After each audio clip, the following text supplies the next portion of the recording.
Ho, ho, ho. He'll be coming soon. Or will he? Is that a beard or a mask?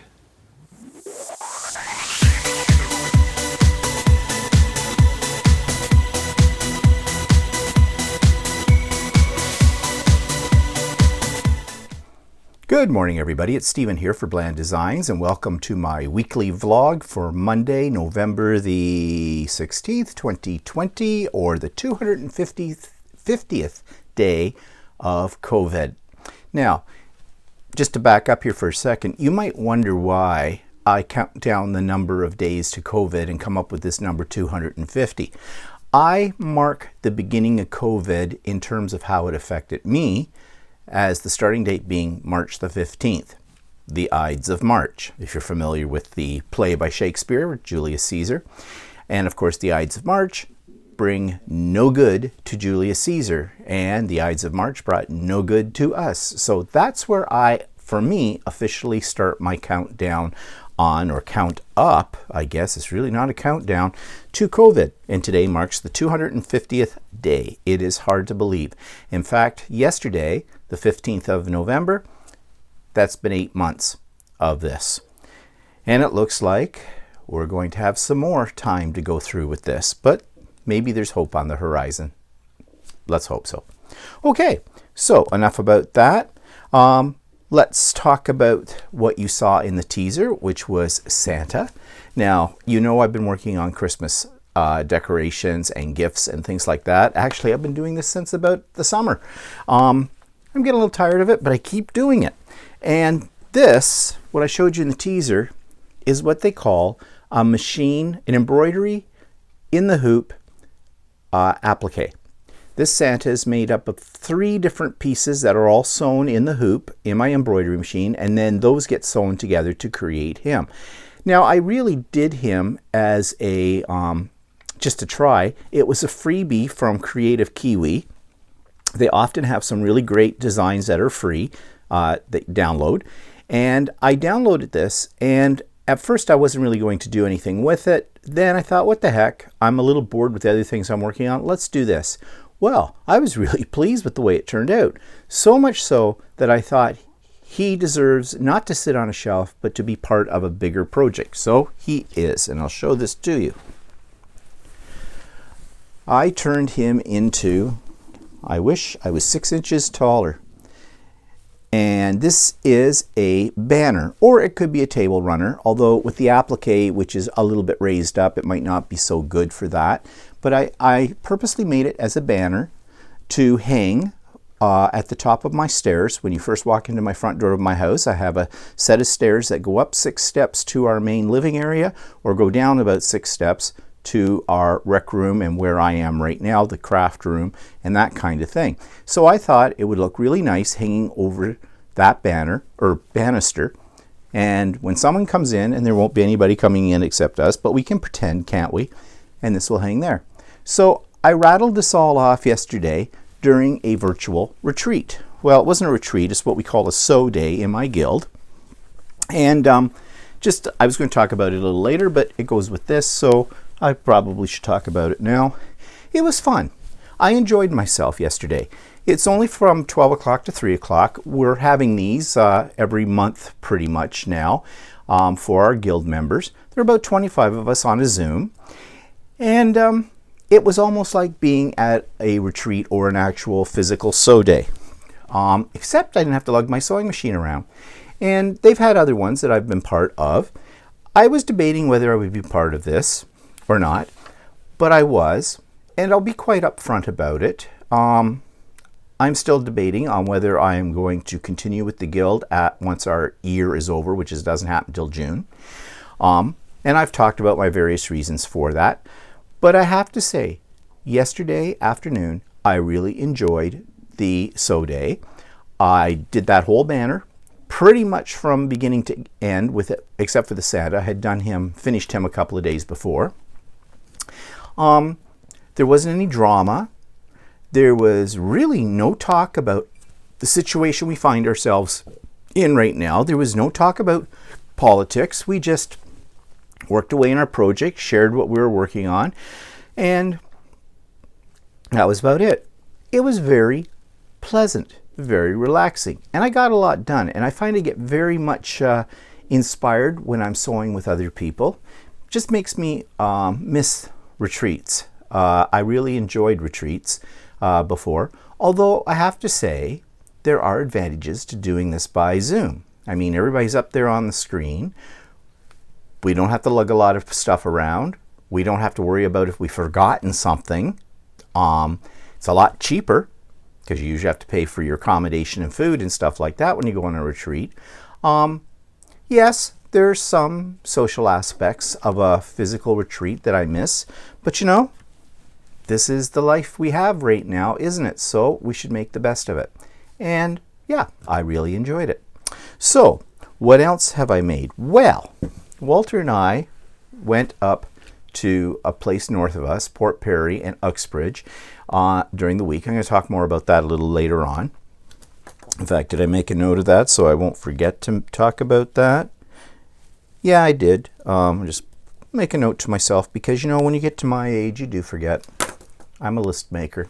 I have to write everything down.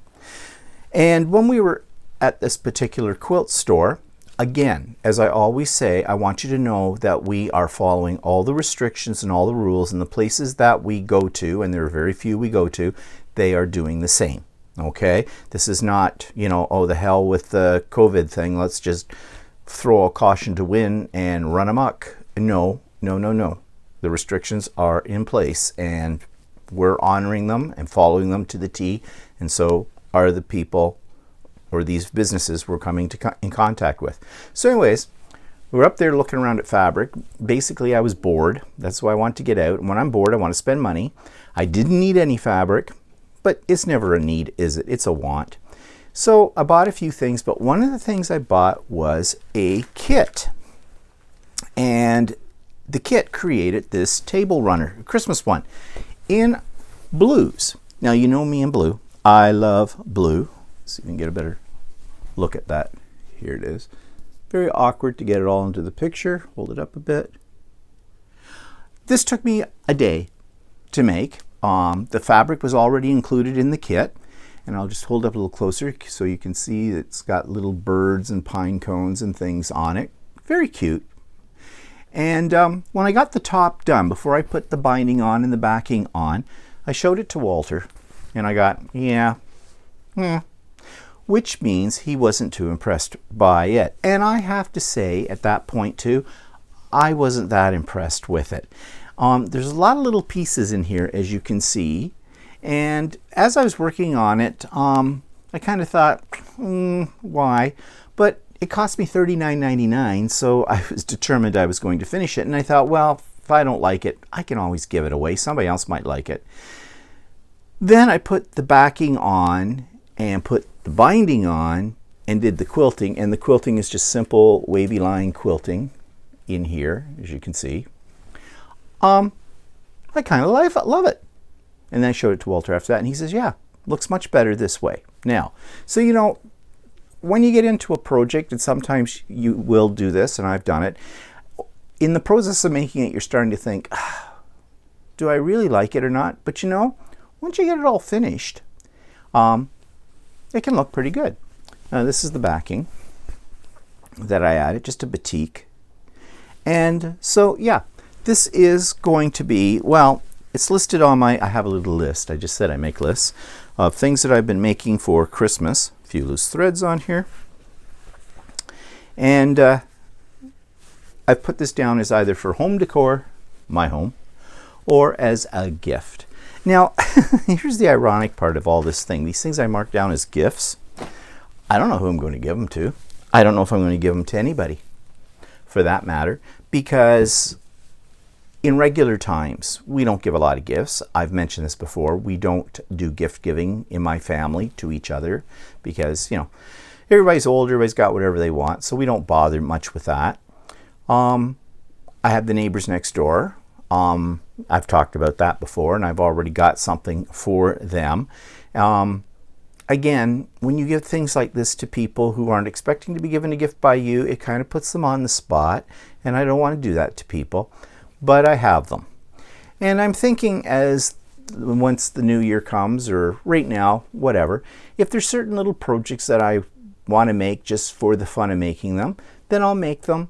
I'll bag them up, I'll put them in a safe spot, and I will have a ready supply of gifts I can give if we get invited to something as hostess gifts or something like that. Whatever. Who knows? Of course, if we're in this situation for, you know, into next year, we may never be going out to see people again.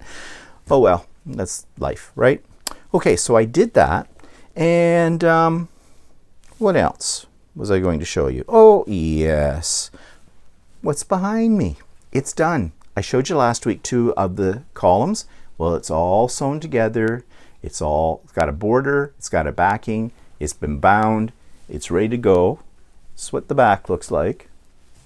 Just simple, kind of a mottled blue. Same fabric that I used on the borders in the background. So it is done. That's called Starry Night Santa. It is all embroidered. This is all embroidery. So you can imagine how much time and how much thread I went through with this. It was a little tricky putting the 32 tiles, there's 32 tiles in there, together and getting things lined up, because it's like a jigsaw puzzle. You know, like you want to make sure you don't have your trees a little off kilter, and I think I did a pretty good job. If you look at it really closely, there's 1 or 2 little spots where it's slightly off a little bit, and I can't do anything about that. There are 2 places where, and I'm not pointing them out to you, where I used the wrong color thread. Now it's a subtle difference, but I know it's there. But you want to know something? Looking at it right there, you would be hard pressed to find those little things I just mentioned. Why did I bring them up then? Because I'm not perfect. And everything that I create has a little oops in it. And that's just my calling card. Some people call the oopses customizations. Whatever, I made an oops, big deal. It's not absolutely perfect, but it's close enough. Someone told me once, a man on a galloping horse going 3 miles an hour past this, would they notice the mistake? No. In other words, there are no quilting police, there are no embroidery police, and unless you're Walter, you're not going to notice the mistake. He prides himself on being able to look at my stuff and find the mistake. In fact, yesterday I was holding up one of those table runners on Stephen and Walter Live showing people, and he's staring at it, and I says, I know what you're doing. You're looking for the mistake. Stop it. Just stop it. And he giggles. That's just the way he is. He can spot the error. My brother-in-law is the same way too. I mean, I don't know what it is about these people. Want to find flaws. Oh well. Anyways, I'm really pleased with the way that turned out, and I haven't actually physically hung it up yet, but I'm going to. I'm debating exactly where it's going to go, because originally I thought I would put it where I put my Halloween wall hanging, which is a similar style to this, except it doesn't have as many tiles and it didn't take as long to do. And I haven't taken it down yet because, you know, I really like it. And I think that's where it's going to stay. I think that's its permanent home, where I have it now, because it seems a shame to take them out once a year for a short time. My original idea was that that area I created, that's hanging from, is a swap out area for other projects, but I think I'm going to rethink that idea. Maybe I can find another area where I can do something similar to what I did with that area and use that as a swap out. This I would not have hanging up all year round. But the Halloween one is just, it's just interesting to look at it because it's not spooky. It's colorful.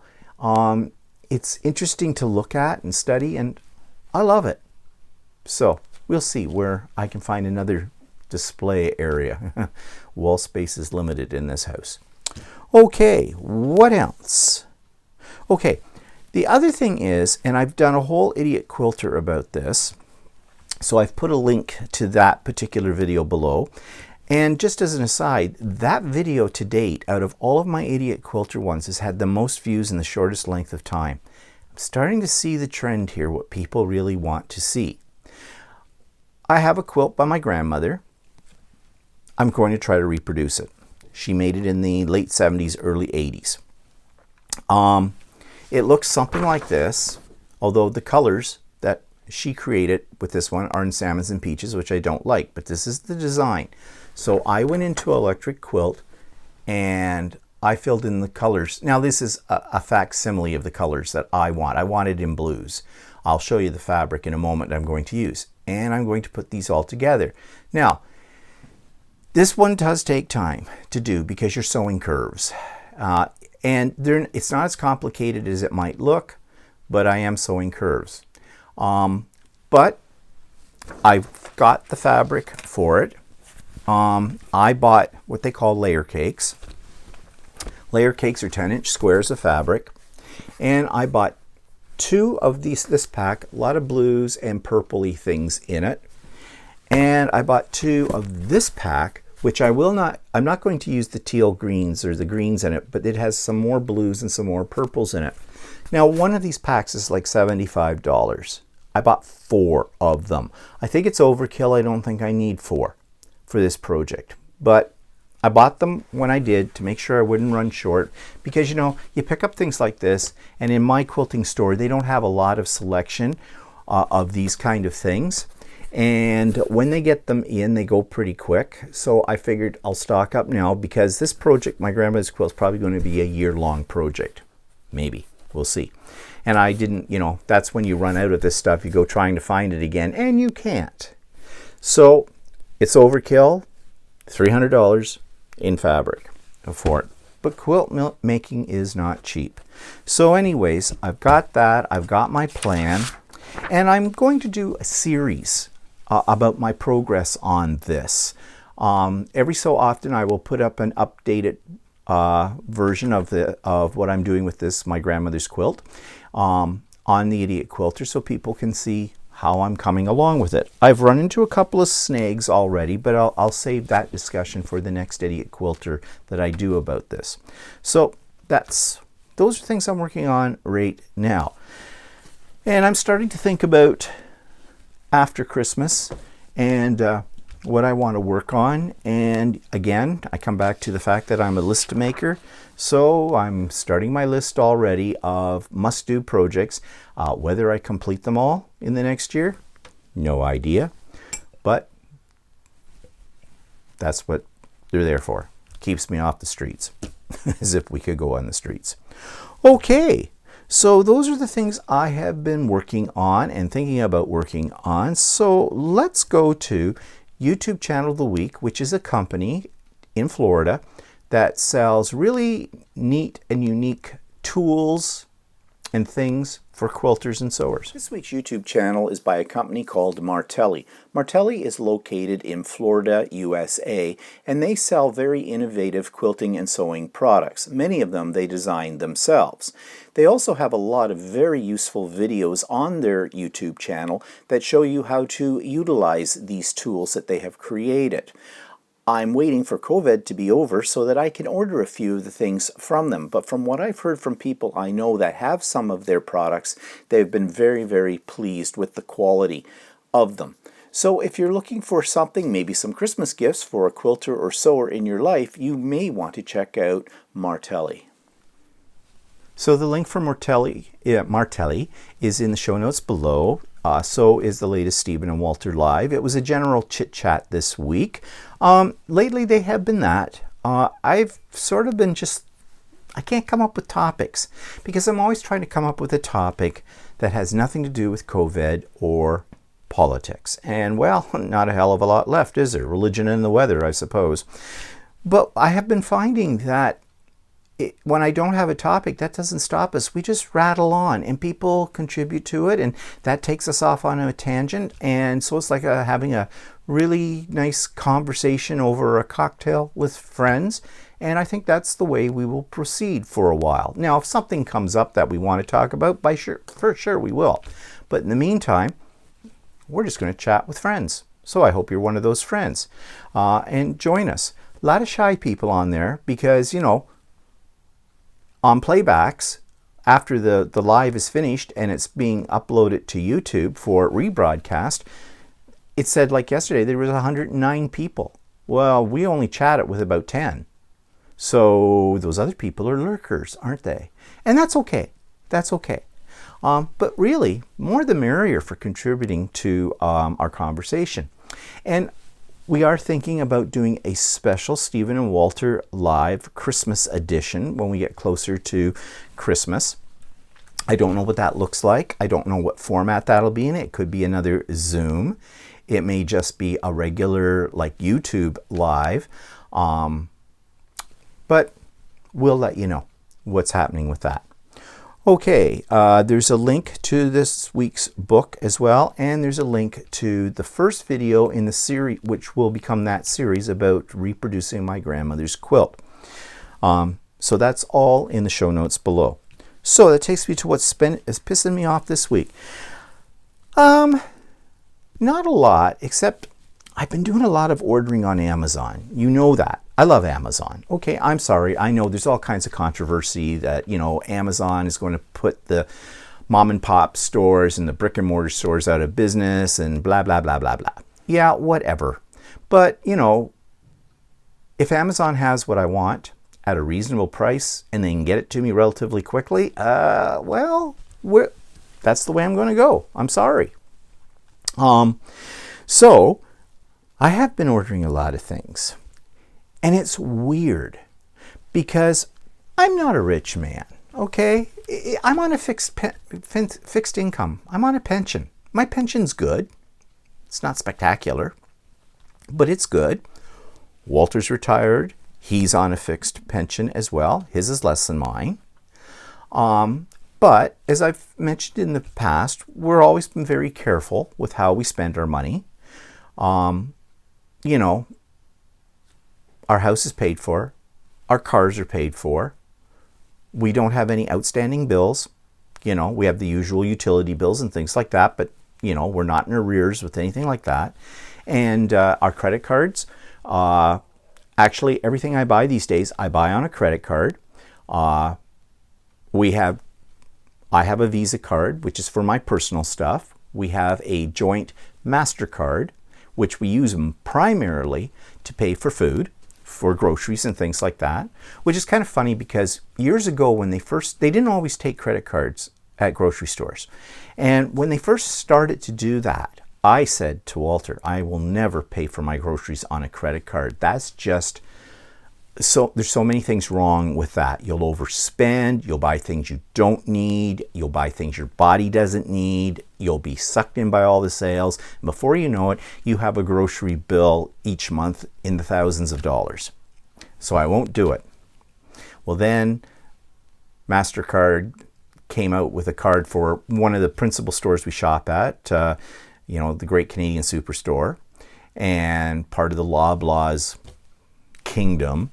Basically, they own Shoppers Drug Mart, they own all kinds of things in Canada, and they've started offering points. And actually the point system wasn't too bad when they first started. It's still okay. There are some things not as good about it anymore, but you know, but you could use those points to buy more groceries. So that's what we were doing, but we always pay it off. And same with my Visa card. In fact, I pay it off every week. Whatever we've accumulated in a week on the card, I pay it off right then and there. And so we basically don't owe anything. They don't make any money off of us. But I collect points on both those cards, on both my personal credit card and this one that we use for food and things like that, which is good because those add up. Anyways,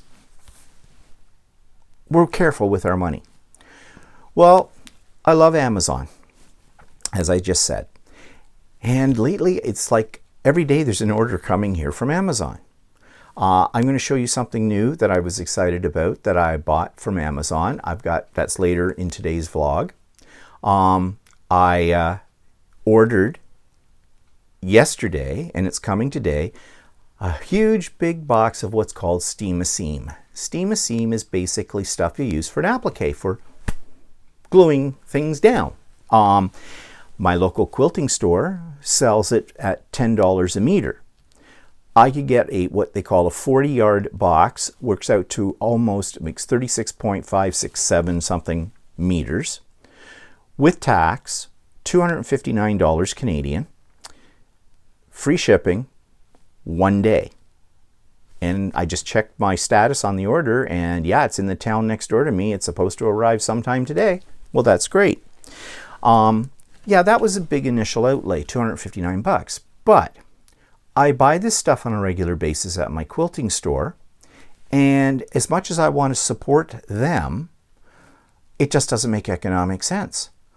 When I can get 37 meters, 36.5 whatever meters, for $259, including the tax, if I had gone into the store to buy the same amount, that would have cost me $360 plus tax, which would have brought it to just over $400. So I'm paying almost half price for that, for the same thing. So yeah, it makes good economic sense to do that. And that's what I'm saying, is it's one thing to be loyal to your mom and pop stores and to your local businesses, but if you are the kind of person you don't care how much something costs, then by all means do that. But although I spend a lot of money, I also want to get my money's worth. So I'm careful about that. Now, as this thing we're going through has been going on, there's a dichotomy here. Dichotomy? There's something opposite. We're also saving money. And I'm not sure how that happens. We have a budget. I've always had a budget. Well, it's not a tight budget, but I know where every nickel and dime goes. Okay? I keep an accounting of it. I do my accounts for the house and for my personal expenses once a week without fail. And I know where it's all going. And that helps you to save. Well, we have saved a big chunk of money. Now, when I say big, okay, I'm not talking like, let's buy a 40-room mansion, let's fly first class to Dubai and stay at the, whatever that hotel is, it's, looks like Sales or something. No. I'm talking about every week I'm able to sock a little bit of money into this little reserved account I'm calling our trip fund. Now, whether we actually use it for a trip or not, I don't know, because we don't know how that's going to turn out. But even if it's for something in the house, home improvements, or whatever, then the money is there. Because we're not going out to eat. We didn't go out a lot to eat. Like a lot of people eat out or have takeout or take in, whatever they call it these days, every other day. No, we would go out probably once or twice a week. And it wasn't very elaborate, and usually it was lunch. Okay? But lunch often averaged about 40 bucks for the two of us. So you add that up with your other food expenses during the week. It was costing us probably over $100 a week for, something we could have cooked at home. We buy more groceries than we used to. That started out as a hoarding thing. When everybody was looking for toilet paper and stuff like that, we were stocking up. That was at the beginning of the whole pandemic thing. And I think a lot of people were doing that by the looks of the shelves. So we did stock up. Well, we have a very good supply of food. Okay? Our freezer is basically full. The freezer in our second fridge is full. Walter's always constantly, if we buy something else, having to shift things around. Okay, now I'm going to say something that's, does bother me. We are lucky. We have this food. We have the money to afford it.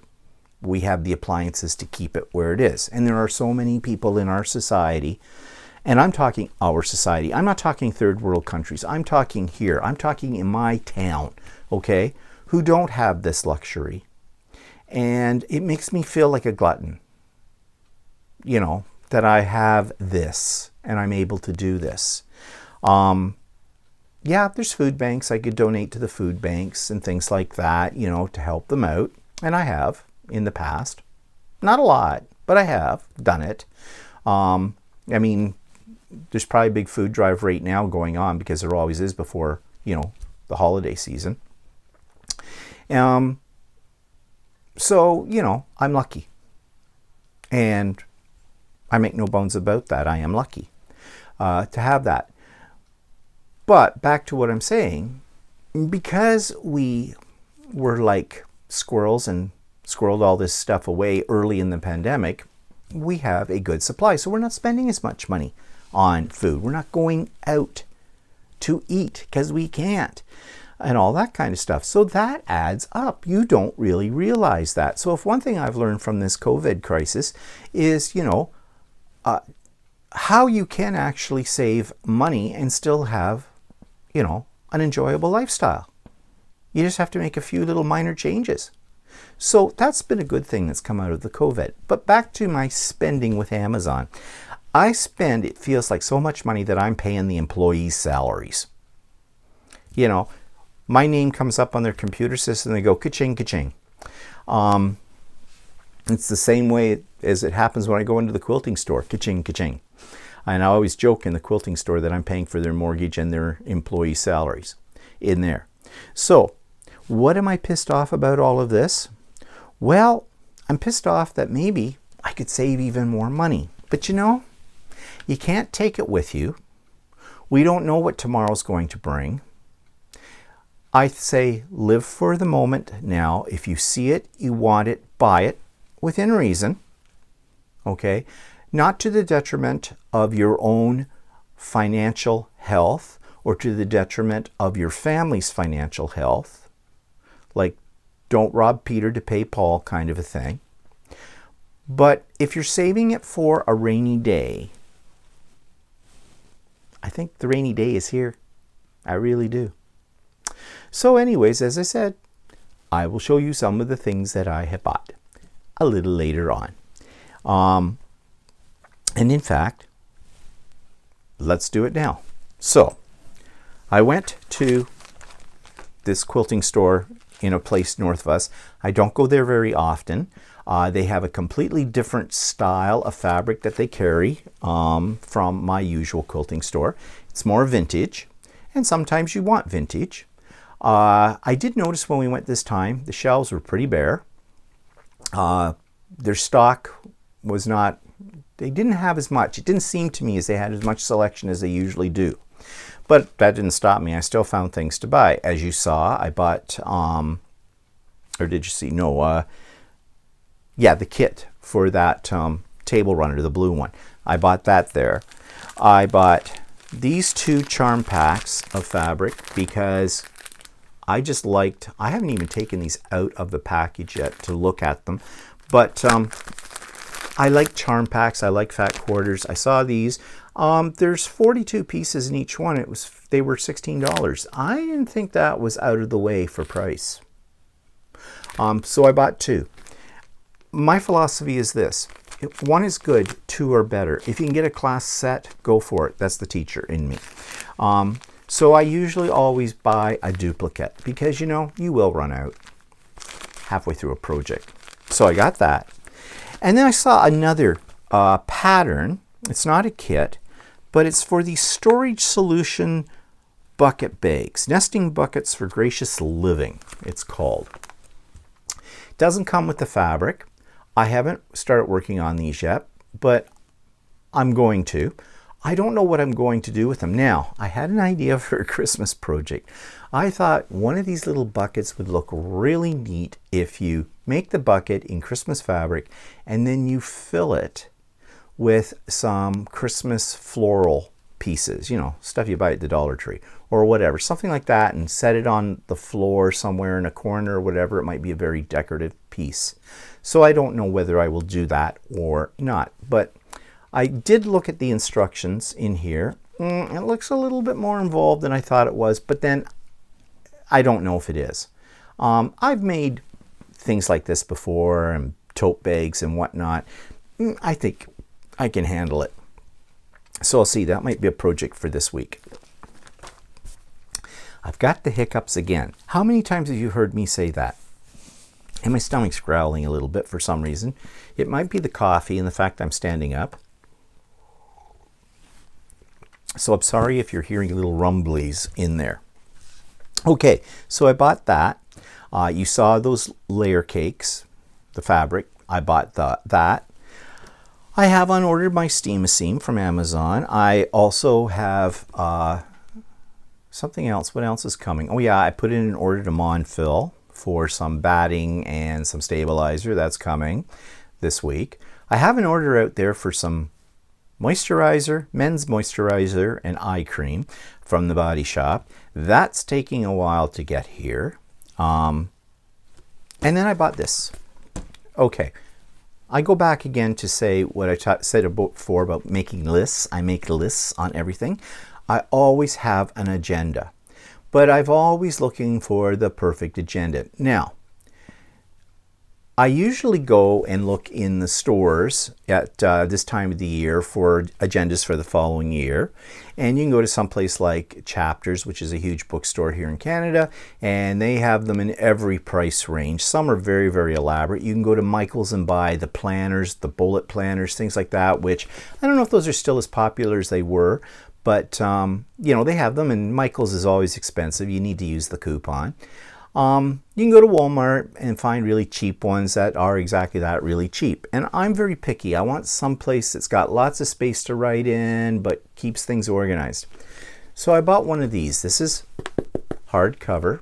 This was not cheap.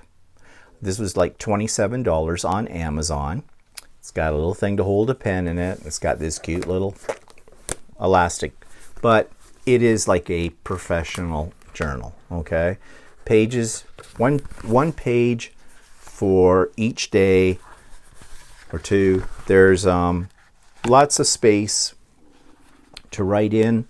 They have these note pages. These note pages are they for a full year? No, every month starts with a note page. So you get 2 days on one page, and you can write whatever notes you want. So you can use it like a journal or something like that. And then you have each of the days. Oh no, I'm wrong. Those ones are, oh, those are the weekends. I guess they don't figure you have as many plans on the weekend when you get the 2 on a page. Every other day is just 1 page. But anyways, lots of place for me to write my lists. There's little extra things in the beginning. There's, you know, a perpetual calendar kind of a thing. There's a place to put addresses, phone numbers. I probably won't use that. There's even pocket built into the back cover, so I don't know, slip little love notes or something secret in there. But anyways, I thought I'd try it. The one thing I don't like about this type is I would have rather it was spiral bound, because then they lay flat. This one, I gotta crack the spine a little bit. But it does also have in here, if they'll come out, come out. They have these little ribbon things, you know, so you can mark your pages and that kind of stuff. And actually, believe it or not, I will use those. So yeah, I've got my journal for next year. Now, my father used to use these kind of journals when he was working, and he would write in them. He would use them almost like a diary. Most of it was about his work, what he had done that day or whatever. I guess he was used to that because he used to have to fill out like timesheets or things like that in his job. But he carried this on for many years. I debated whether I should save his old journals, because he used to save them from year after year. And it was interesting to look in them because he had written cryptic notes about what they had done. Like when I was in university, took Stephen back up to university to Guelph, blah, blah, blah. The weather was this way and stuff like that. But there were quite a few of them. They weren't that interesting. Yeah, I got rid of them because, you know, what was I really going to do with them? I have enough of my own stuff in my house that really is questionable whether or not it should be kept. So I didn't need to add to the pile. So yeah, I got rid of them. So anyways, this is not how I intend to use this. I'm not going to write. I tried that. I'm not a journal writer. I'm a list maker. So in here will be things I need to do, things I need to get, you know, whatever, reminders and stuff like that. Now, I duplicate a lot of this on my phone as well, but there's something about having this beside my desk and I just go to it. That's just me. I'm old school when it comes to stuff like that, I guess. So I bought that. The other thing, I'm just looking here. Okay, the one thing that I bought this week, I actually bought it Friday night. It came Saturday afternoon, that fast from Amazon, is a holder for my iPad. But I love this holder. It is so well made. I use it with my sewing machine. Now you might ask why. Well, I did a little video about this, so check this out. So I want to show you my new toy that I ordered from Amazon, and I'm really impressed with it. It is basically a holder that will hold my iPad here up over top of my sewing machine. Now you might ask, well, why do I want my iPad up there? It's not so I can watch YouTube videos, because I can do that over on my TV set that's there, because I have a computer in this room hooked up to that. But oftentimes when I'm doing embroidery, like I am today, I have a program, an app in here that shows me how much time it's going to take for each one of the color changes. And so it gives me a little bit of a countdown. It also draws the pattern onto the screen. Well, what I was doing before was putting this on a small stand, not like this one, and it was behind me, and I had to keep turning around to look at it and back and forth. This makes it a little bit more convenient. And I'm so impressed with this because it only cost me about $35, and it was on Prime. So I ordered it yesterday, it came today, and that was really fast. But look at it. It's just this long neck, and it has a clamp. Now that clamp is pretty big. It'll clamp onto up to about 3 or 3.5 inches of thickness, which is great. And this part that supports this is steel. Well, aluminum, but it's really, really heavy and really strong. I mean, I'm really impressed with the quality. You see this at the back. This is the little mechanism that holds the iPad, but it came with 2 other ones, so it will hold iPhones or Android phones, and it'll also hold some other larger type phones or pads that stand a little taller. So you got 3 of those with it as well. I'm really quite impressed with this for $35. I didn't know what to expect, but I am glad that I ordered it. So if you're looking for something like this, it would probably make a really cool Christmas gift for somebody. As I said, it doesn't just hold an iPad, it'll hold phones, it'll hold actually those tablet-like things as well, because it comes with 3 different holders on it. It is extremely well made, it's heavy. The clamp is a good size. It'll pretty much clamp to almost any thickness, up to about 3.5 inches, I think. 3 inches anyways. That's pretty darn good.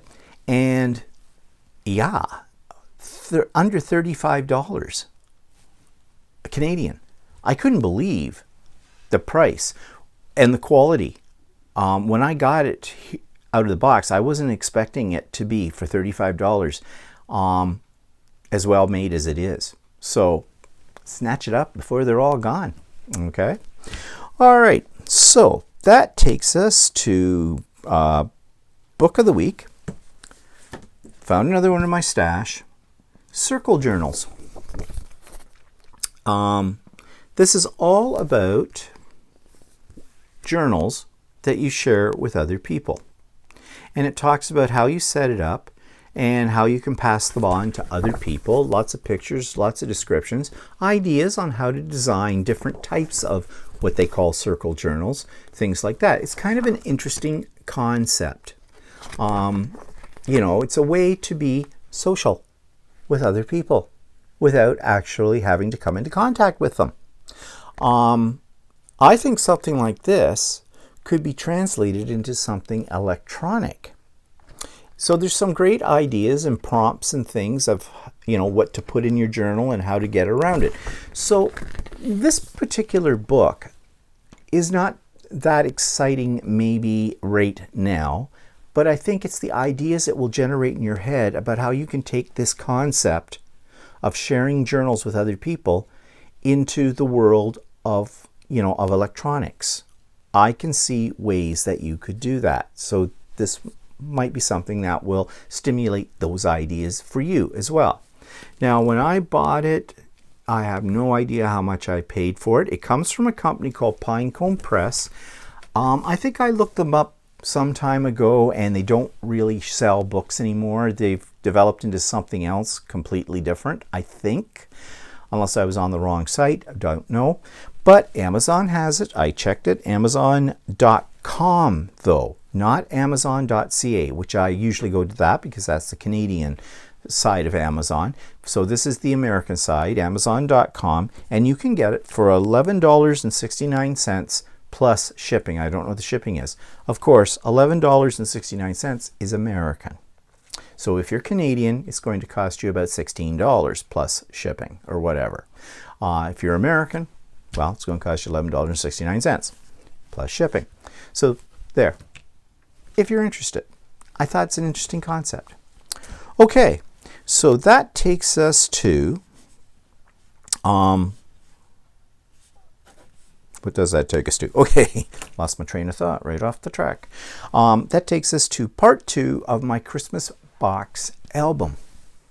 So now what I want to do is embellish this little box that sits on top of the big box, and I want to make this a focal point of the whole, whole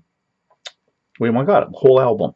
So I've got these items here that I've pulled out from my stash of Christmas elements that I bought at the dollar store, and I'm thinking of making this very much a focal point. So I have this big thing here, this little church or chapel kind of deal, which you might think, well, isn't that a little large? Yeah, it is large, but I want this to really stand out. And then I have these glittery bows, and I've got these little Christmas boxes and these little Christmas drums. And I'm going to see what I can create with all of these, which means I'll need to audition some of these pieces on here to see how it works. So I'm going to start by just moving these things out of the way, and I'm going to cut the tag off of this element. And I'm going to start with this, and I think I'm going to put it sort of, let's see, this is going to sit on an angle like that, and I think I'm going to put that on an angle just like that. See it better this way, I suppose. And then I'm going to take some of these Christmas ornaments, get them out here. Those and the little Christmas drums.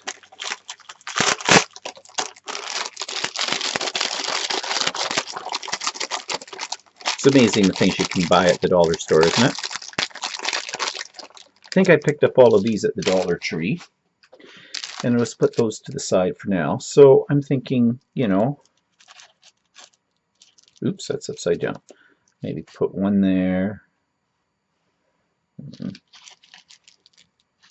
One in behind here. I need a gold one here. Maybe one of these little, try some, I like the blue. I'll put, not sure if there's a right way or wrong way on those.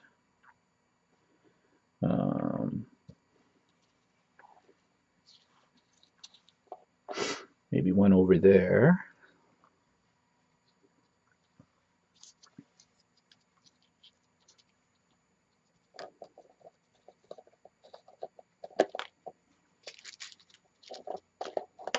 And I don't care if they go off the edge, and actually they're going to cover up my top of my box a little bit, but that's all right. Do I want to lay one in sort of on its side? Too much, do you think?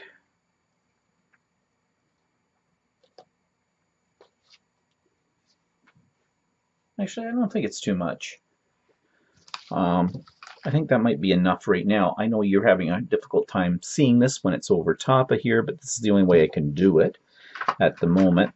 Now I have these bows, so I'm thinking there's little bows already on these little boxes. But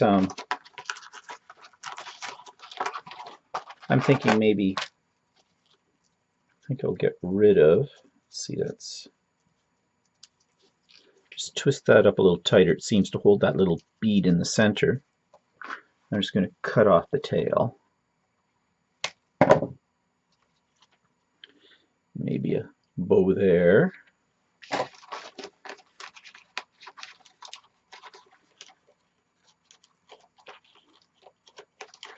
I'm liking this, maybe not to everybody's taste.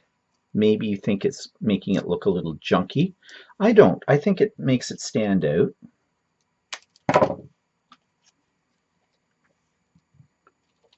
Bow there. Okay, I'm liking it, and I'm wondering if I should glue some of these along the side as well. And I'm thinking, yes, I should.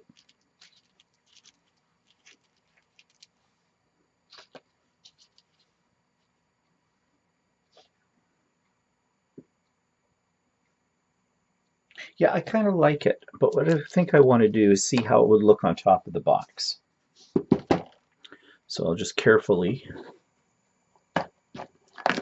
oops, not careful enough.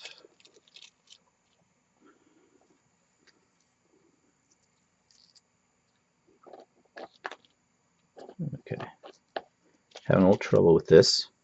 This may be a glue gun project.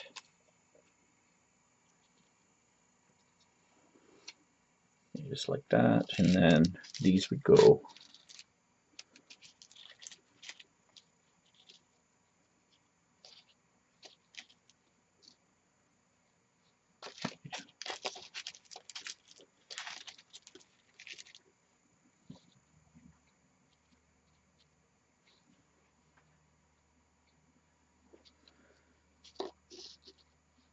I'm just auditioning everything again here.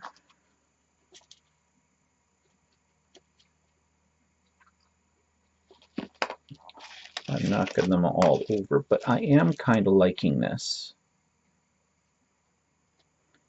One on top.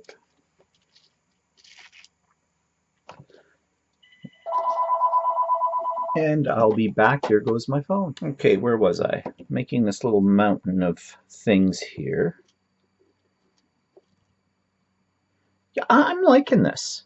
I know you can't see it very well, but I am kind of liking this. It's kind of like a mountain of toys.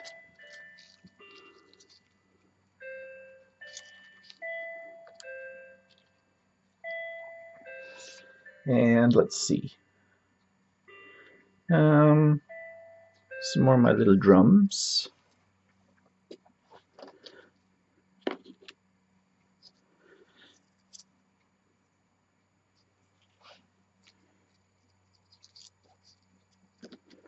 Now my whole idea here is that these will all be stuck to that little box. So they'll all come off together on the box. So what I'm going to do is I'm going to try and change my camera angle so you can see what I'm doing here. Okay, here is what I've got so far. And you know, I'm really liking it. Yes, there's a lot of stuff on here, but I put it on a little turntable so I can turn it around so you can get a look at it. I may add a few more little bows here and there to it as well. But as I said, my idea is that these pieces are all attached to the little box on top. So basically the little box on top, because it's on there with magnets, will just pop off with all of these intact. So I'm going to have to glue them down well. So I think I'll use my glue gun for this. But I'm kind of liking this. Yeah, so I'm going to glue them all down. Okay, so here we are. I have everything glued on now, and I'll just turn it around so you can see it a little better.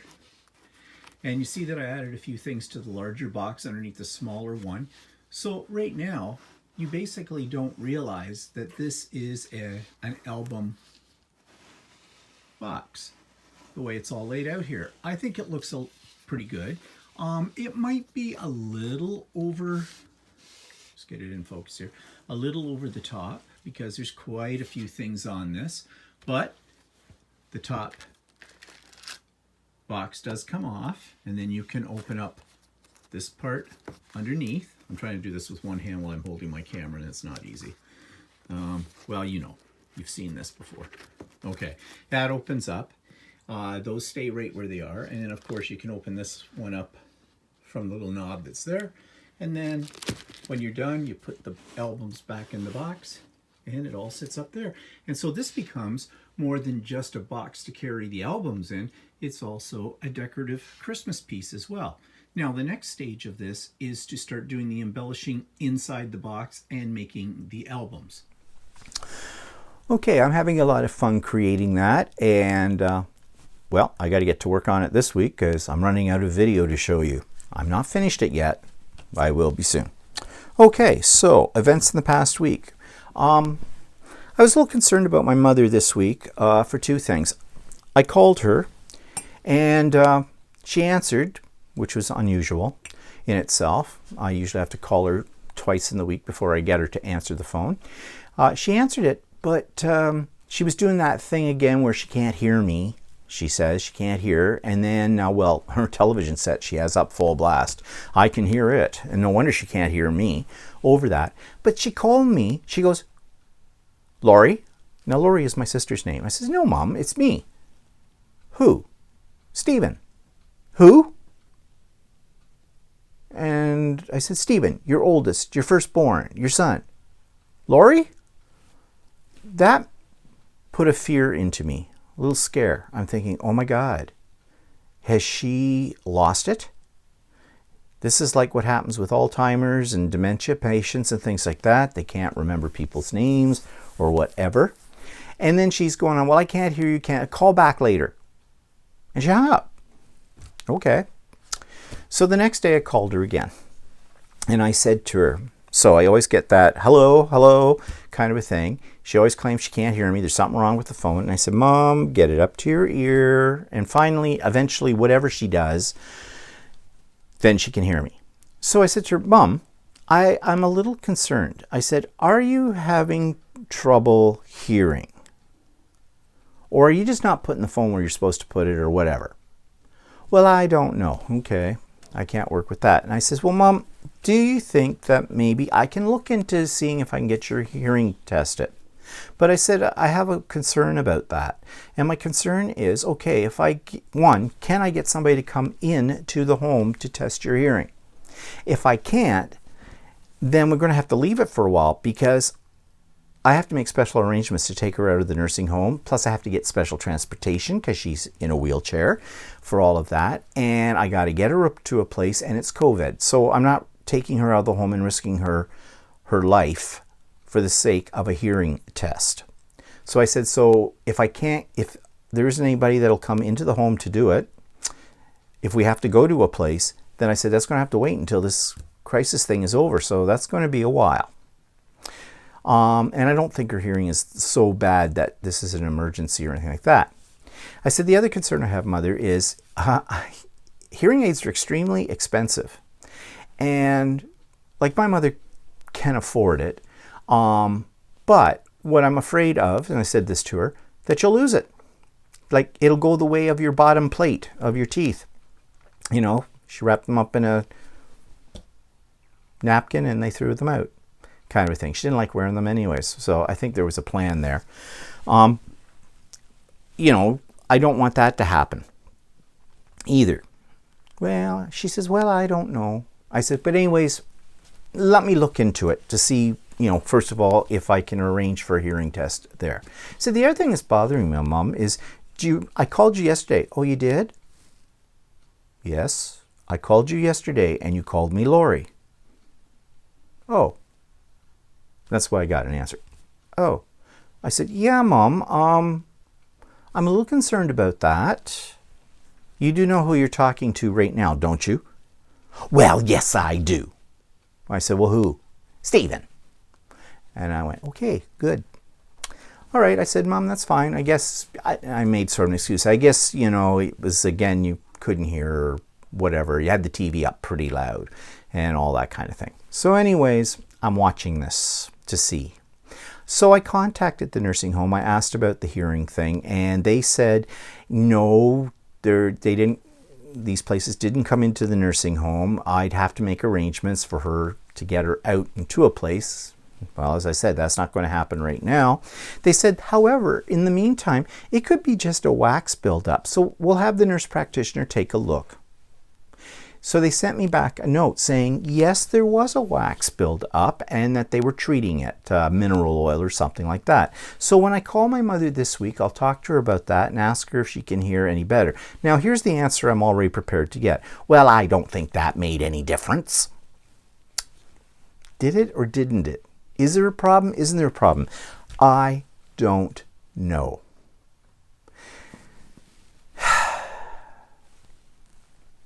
I don't know. I do what I can do. So anyways, at least she's alive, she's breathing, she's in relatively good health. Go with that. Okay, so what else? Well, I told you that we went up to that quilting store, but on the way up there we stopped in a little town and we had lunch. Very civilized. We had lunch. Now we had lunch outdoors on a patio, but this particular restaurant, they had everything. They were doing our contact information. They were wearing masks and gloves.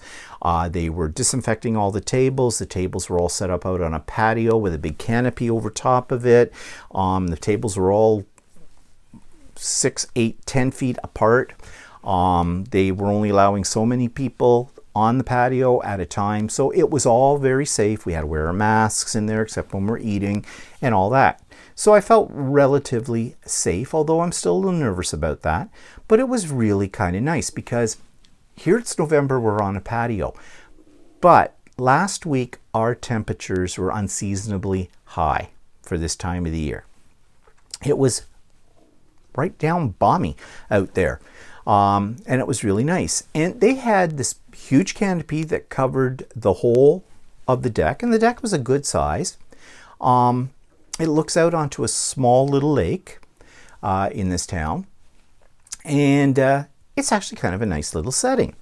And they had huge heaters, you know, those gas heaters or whatever that you see that are kind of pyramid shaped in there. They weren't on at the time, but obviously they've set this up to keep that patio open for as long as they possibly can until we get buried under snow. And they're in an area that does get a fair amount of snow. They're only 20 minutes or 25 minutes north of us, but they're in this more of the snow belt than we are.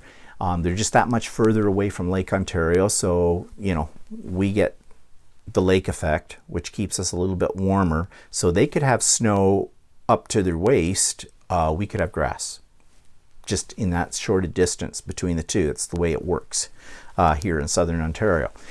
So I said to Walter, you know, the government should, well, they have said that they're extending patio times and things like that, but this place had a great big canopy over their patio.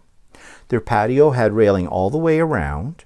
I could see them actually putting, you know, the plastic drop cloths or whatever you call them. They're not a drop cloth, but you know, the plastic that comes down, makes little walls basically, encloses the canopy when the weather gets much colder, turning on their heaters, and it would be okay. Like, it would be kind of neat. Yes, you'd have to wear probably your coat as well, but unless there was a tremendous snowstorm or something like that that buried us all under it, I think it would be really kind of neat sitting out in a patio when it's winter. I mean, after all, we are Canadians, for God's sake. I mean, what's a little cold? But I don't know if that'll happen or not. But nevertheless, it was really nice to get out and for a brief moment forget we're in a pandemic and enjoy lunch. I think that's the third time since the pandemic has started that we have actually been somewhere else to eat. So, and then we went to the quilting store, and it was just nice to get out. It was just nice to get out. Okay, all done very safely, or as safe as we can possibly be at given everything. So that's what was going on the past week.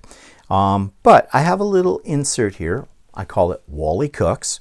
And this week he made cannelloni, which is a pasta dish, all from scratch, including the pasta. And I did a little video of it. So Walter's making cannelloni, but he's just saying he's having a little problem because his filling is a little too runny. And why is that? Did you think? Because I used ricotta and cottage cheese, and the cottage cheese is too runny. Oh. And I tried to thicken it up with some flour, but it still is. Well, it'll be easier to digest for old people. Better than the blender. I'm sure it will taste all It'll right. taste fine. It's just that it falls apart. It's not. Oh, well. And the cannelonis aren't round. They're kind of squishy. So when it falls apart, does that mean we have lasagna? Might be.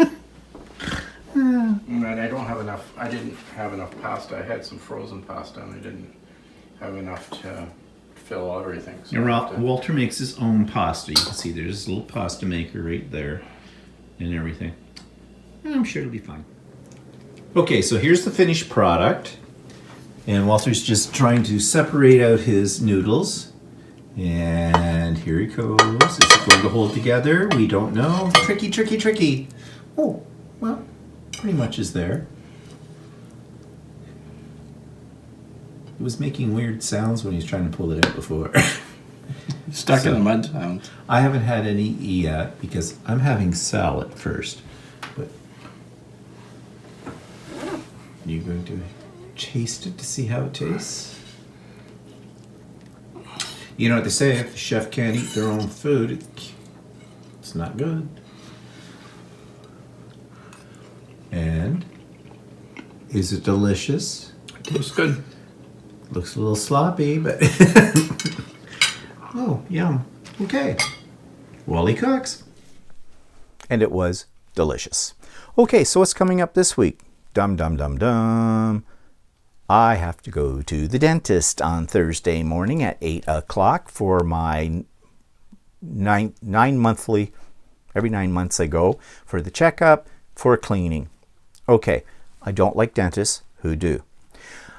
This time, well, when I was there 9 months ago, we weren't in this crisis. So they decided to schedule me for a more intensive checkup where they do all kinds of x-rays. You know, they do that 360 thing around your head and all that kind of stuff. And of course, they'll do a cleaning and all that kind of stuff. I'm hoping they don't find anything that they have to work on. I'm very particular about my teeth. I do not want to have teeth like my parents had, which were none. But I just don't. I have childhood fears that stem from my childhood with dentists. I mean, this dentist I go to now, and I've been going to for quite a long time, he's pretty much painless. Although when they clean your teeth, they get right in there with those picks and they're just going to town. And I hate that. But anyways, so that's Thursday morning. I'm not looking forward to it. However, as of today, we just went to the orange level of COVID restrictions. Yes, our province has this lovely color-coded chart now, which means nothing. But apparently, Walter told me, and I got to do some research later today on this, that one of the restrictions is medical facilities, you have to wear a mask. Everybody has to have the mask on, including the patients. Well, you can't really work on my teeth if I've got a mask on. They would be wearing them, of course. They probably have masks and eye shields. Well, I know they have that because Walter went a few weeks ago, and that's how they did it. And they've already called me up to remind me of my appointment. They did that a week ago and, asked me all the COVID questions and everything like that. So they're doing what they're supposed to do. So if this is the case, then I would assume that I should get a call this week canceling my appointment, probably booking it down the road somewhere, because they can't do anything. But then again, I don't know if that's true. So I'm going to have to do some research today and just see what the restrictions are. Now, there's a part of me that goes, yay, I don't have to go to the dentist, but I'm just putting off the inevitable, aren't I? And, as much as I don't like going to the dentist, for many reasons, I want to keep my teeth.